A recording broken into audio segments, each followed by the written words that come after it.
As a little boy, Todd Gobeille was like most children, playful and happy. All of that changed when he was put in daycare. I was abused for quite some time at a kind of a daycare center type of place, preschool type place, and I knew that was wrong. Didn't know why exactly. I'm obviously at that age I was a little too young to even understand what any of that meant, but I knew something was wrong. The woman who abused Todd also threatened him. She told me if I didn't go along with this and go to where we were to go, she would tell my parents. And it was, you know, one of the most amazing cons of all time, because I, of course, as a kid, believed that and was scared and thought, boy, I would be in big trouble if my parents knew what was happening. The abuse continued for over a year. I ended up feeling unsure about sex stuff and didn't know what was right and what was wrong. It didn't feel like it was okay to think those thoughts of being sexually attracted to somebody, or, you know, having those first young initial sexual thoughts. Guilt and shame kind of came up. It felt maybe like it was something that wasn't okay. In high school, those feelings turned to rage. I began fighting in school, getting in trouble for physical fights. I was in a whole lot of trouble. He started experimenting with drugs and alcohol.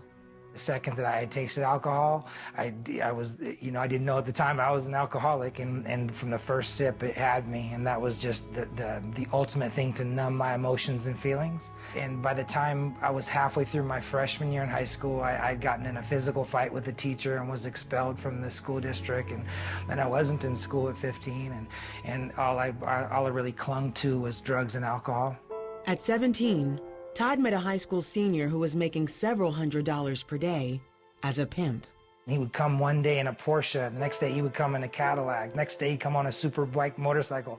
And we said, boy, I don't know what he's doing, but we want to do what he does. And so I reached out to him, and we instantly became best friends. Todd quickly learned how to lure women into prostitution. All mental manipulation, essentially say, you got to trust me. I'm your man, but I'm also your manager, and I can see past this curve in the road that you can't see. So you're going to have to trust me and put your faith in me, that I can see that it doesn't seem right now, but it will be right in the future, and you're just going to have to trust me on that. I had absolutely no respect for women, so it was this kind of weird paradox where we looked at them and considered them names that I wouldn't say on camera. Enforcement was a pimp's primary responsibility. His girls had to perform, and his customers had to pay. One day, a customer refused payment. I went into a blind rage, if you will, and I grabbed a hatchet, a machete type of thing, or hatchet, and I went ahead and went back to his house, and I attacked the man and began to chop him up with the axe. And at that point in time, I was arrested, and I was charged with attempted murder, robbery in the first degree, because I was demanding money inside of the man's home. Todd was sentenced to 4 years at a correction facility. After he served his sentence, he wasted no time reviving his criminal skills. Todd committed a string of violent crimes and was in and out of jail for 9 years. After his last release, he returned to Bend, Oregon, where he grew up, for a fresh start. A friend of his father heard about Todd's criminal past and wanted to help. He said, you know, what you're doing is you're on the Titanic and the ship is sinking and you're rearranging the deck chairs. So you're in a different position, but you're still going down. And I was like, well, you know, whoa, that's a little powerful. And for some reason, that analogy just super hit home with me.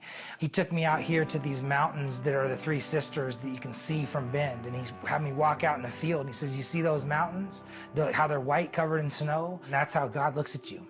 And that's how God looks at your life, regardless of what you've done. What moved me so much was the major contrast between what I felt inside me and my insides. I felt like if you could rip open my chest and look at my insides, it looked like one of those smoking commercials for someone that's the lifelong black lung. I mean, I just felt so dirty and decrepit inside.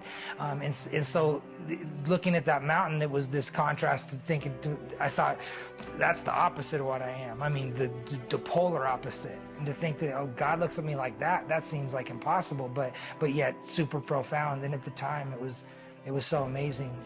He led me through the sinner's prayer, and he led me to Christ that day. And I wanted Jesus in my life, and it wasn't that I had turned a corner to be on fire for the Lord whatsoever, but I knew that what I was doing didn't work. And the thought and idea that maybe there was this glimpse or glimmer of an idea that I could be forgiven. Todd says he sincerely asked Jesus into his heart, but he still struggled with his old lifestyle. He didn't know what to do or where to go, so he decided to go home to his parents. The idea that I could come home and my parents would treat me like I was the prodigal son and they wanted to roll out the red carpet for me. I knew one thing, I didn't deserve it. But they did, and they showed me the real love of Jesus. These people that I used to hate and think that was just, full of it, are actually got more love than I've ever shown any human being. And my dad's testimony consists of 20 years on his knees praying every single night, waking up at 2 in the morning, going out to the living room, pleading with God, begging God to change me, being angry with God. I could never imagine having someone put that much dirt on my life and my family and my name and have him come back home and treat him as though he was some kind of prince. There are times when you take your child and you just lay him on God's altar. You say, that's it, I'm done, I can't do anymore. When you finally release everything and lay your child up on God's altar, I think that's when God does his best work and when we see those miracles really take place. Today, Todd is married to Sarah, and they have a son, Alonzo. Todd owns a graphic design agency, and he and his family live in Bend, Oregon. I think God pursued me the same way he pursues all of us because he loves us so much. And in that way, I'm not any different than anybody else. God pursues us and continues to. He looks at us like his own children. And so there's absolutely nothing you could have ever done in life or that could have been done to you that can change that fact, that could make God love you less or make God not want to pursue you and love you and have something for you.